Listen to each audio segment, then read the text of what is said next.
Welcome to Unit 9 on Probability and Statistics. In this unit, we will look at different types of probability, theoretical and experimental, the role of probability in society, and how to create good questions when conducting a survey.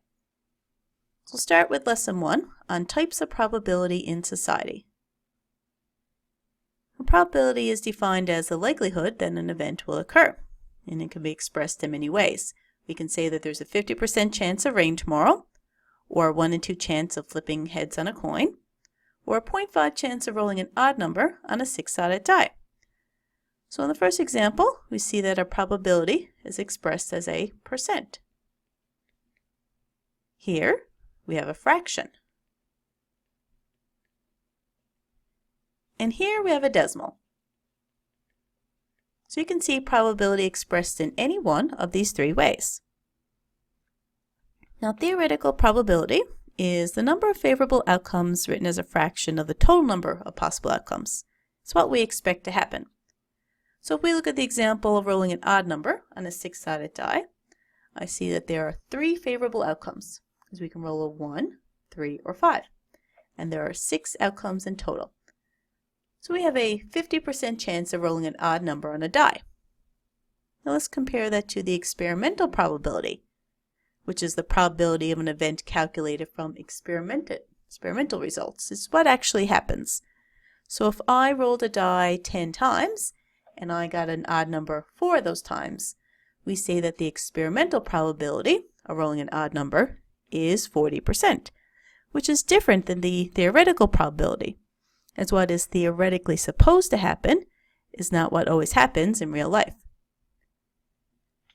Now, if a decision is made based on a gut feeling or a mood, we call that subjective judgment.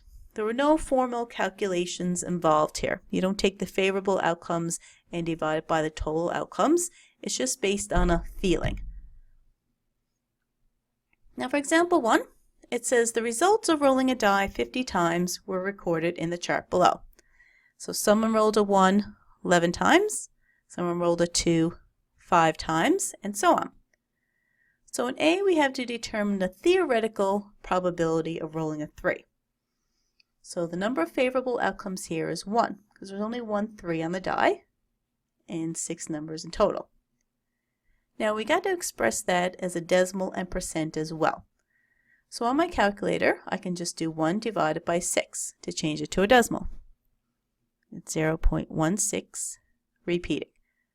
Then I can just multiply that by 100 to change it to a percent. So 16.6%.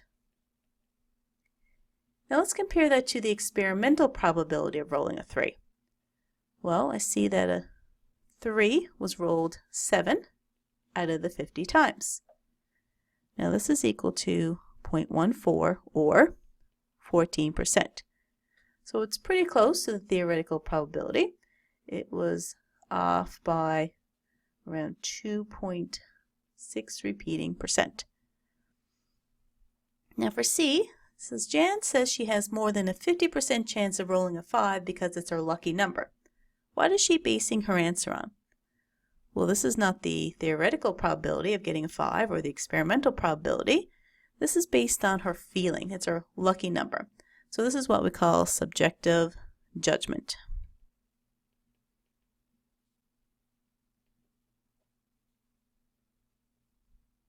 Now for D, we have to determine the experimental probability of rolling a number larger than 4.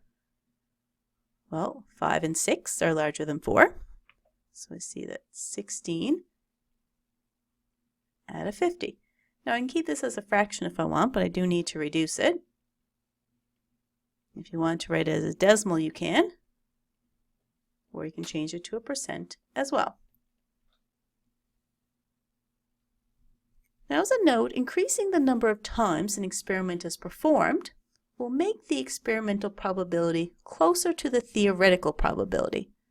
So considering that last example again, the theoretical and experimental probability were off by about 2.6%. But if I conducted that experiment another 100 times, or another 1,000, or even 10,000 times, then the difference between the two probabilities will get smaller and smaller. Now for example 2. Haley's pencil case contains 8 pencils and 3 pens. What's the probability of Haley reaching into her pencil case and choosing a pen? Well, there are 3 pens and there are 11 objects in there in total. So she has a 3 out of 11 chance of picking a pen. Now this was based on theoretical probability.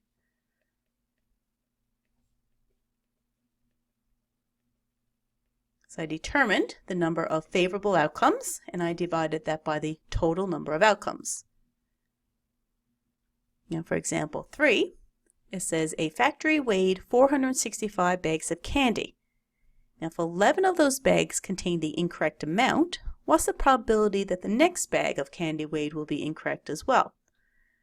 Well, 11 out of the 465 bags were incorrect. Now this is based on experimental results. So we'll say this is experimental probability.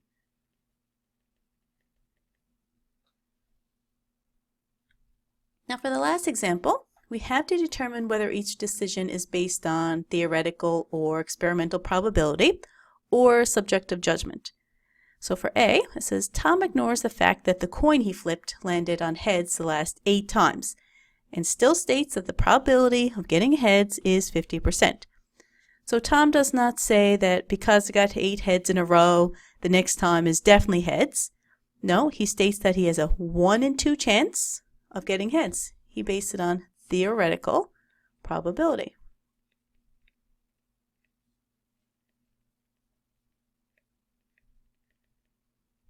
Now for B, Annie is listening to a song but dislikes the song. Now she doesn't change the radio station because she feels that her favorite song will be on next. Now this is not based on any sort of calculation, this is just based on a feeling. So we call this subjective judgment.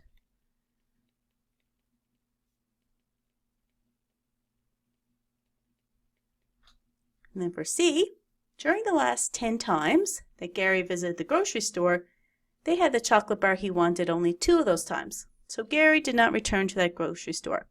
So here we have experimental probability. It was based on events that happened in the past.